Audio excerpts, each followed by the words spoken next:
Connor hardly spoke a word on the drive back from school. When they got home, he tossed his books on the hall table and silently turned on the lights. Then he disappeared into the kitchen and began preparing dinner. Martha followed him and sank down at the large table.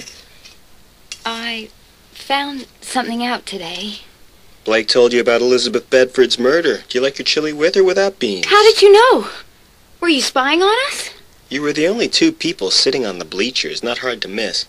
Anyway, I did some detective work of my own. I cut class and went down to the newspaper office this morning.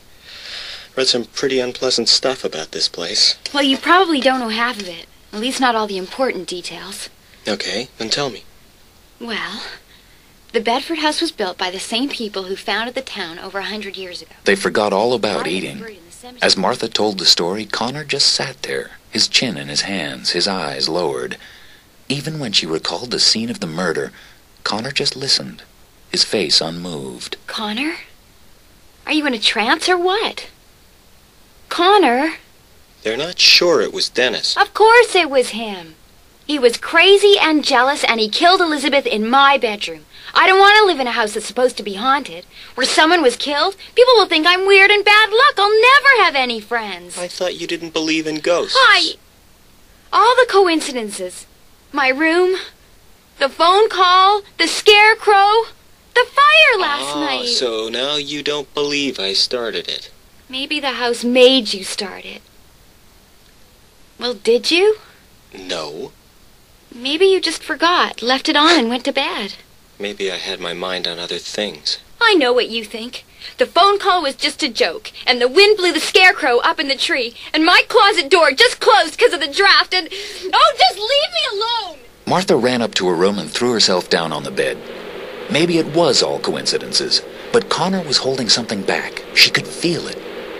And Dennis was dead. And she was in the room where he had murdered Elizabeth. There's something out there, trying to crack the glass.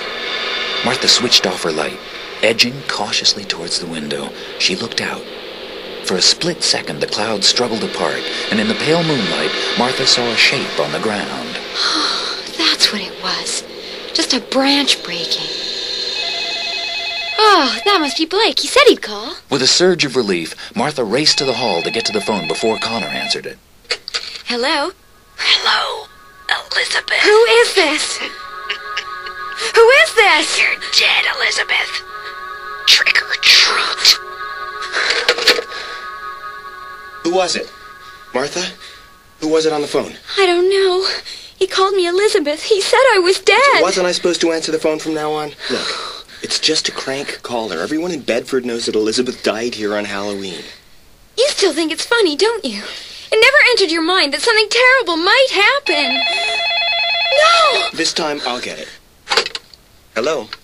Hi, it's Blake. Is Martha there? Yeah, she's right here. It's Blake. You think your heart can take it? Get lost, Connor. Anything you say. Hello? Hi, Martha. Listen, Greg and Win are here at my place. We thought we'd head out for a pizza. Want to come along? Now? I know it's short notice. Oh, no. I'd love to. I'm starving. Great. We'll pick you up in half an hour. Thanks. Connor? Yep. I'm going out for a while to a restaurant with some friends. Lucky you. See you. When Greg's car pulled into the drive, Blake hopped out, helped Martha into the back seat, and climbed in to sit beside her. Wynne huddled next to Greg in the front seat, turning her face away from the house, and not looking up until they were back on the main road. Hey, Greg. What?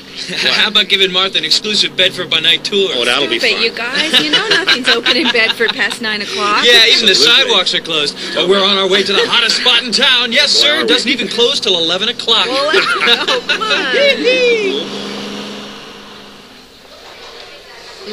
Oh, this place looks like it's a bit of a dump. But the pizza's good. Yeah, it's great. Oh, have you written your ghost story yet for creative writing class? You know, personally, I wish we'd voted for another subject. What?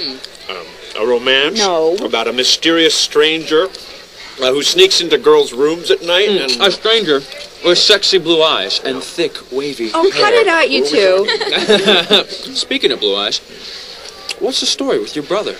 Besides the fact that he's a genius and has every girl in Bedford fantasy. Connor, a genius. I mean, he actually talks in class. He's usually in a world of his own. And he plays a mean game of basketball. And he cooks. At least better than his mom. And he likes to walk in the woods. Well, that's nice. It shows that he's sensitive as well As well as what? Nothing. Romantic? Well, maybe. Well, we sure could use some guys around here with a little sensitivity. Oh, I beg your pardon. I'm so sorry. It had been a long while since Martha had had such a good time, and she hated the evening to end. After dropping Wynne off, Greg insisted that Blake borrow his car to drive Martha home. She felt shy about being alone with him, but Blake soon put her at ease, driving around and showing her the general layout of the town. When the heater in the car got temperamental, Blake's arm slipped easily around Martha's shoulders and stayed there the rest of the way home.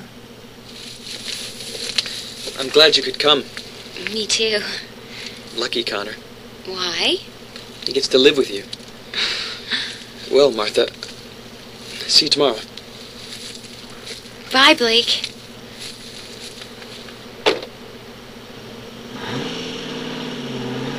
Martha stood at the door and watched the car disappear down the drive into the woods. Can it be possible? Blake Chambers with me. There must be something wrong with him. No. He's perfect. Dream on, Martha. It's locked. Why'd he lock it? Is he afraid too? Oh no, I must have left my keys upstairs. Connor! Let me in! I've forgotten my key! Oh, damn. He's probably fallen asleep studying, the genius at work. Or he's in the bathroom clear at the back of the house. Connor!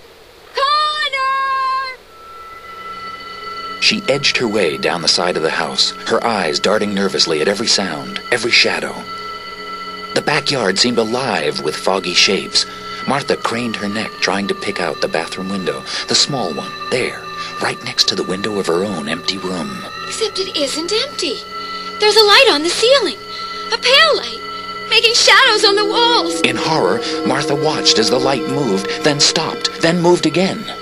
It's as if it's lost, as if it's searching for something. Martha's hand flew to her mouth, stifling her scream as a silhouette slowly took shape in the window above, uncoiling up the flickering wall. A person was suspended there, watching her.